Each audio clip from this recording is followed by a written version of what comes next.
We heard from Dr. Hoffman-Sensitz about the interim analysis of this SG-containing substudy of the JAVELIN Medley study.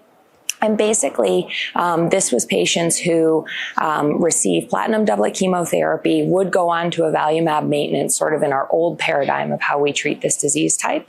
And then they were randomized to receive either just the Avelumab maintenance alone or Avelumab plus Sacituzumab govitecan.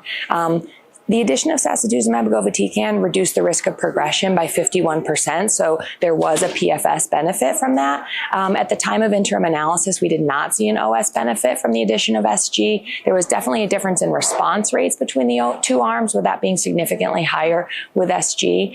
I think going forward, how do we apply this in practice? We have a pretty complicated relationship with Sacituzumab right now, and so trying to figure out this drug and how we're going to apply it for our patients going forward while managing toxicities is going to be really important.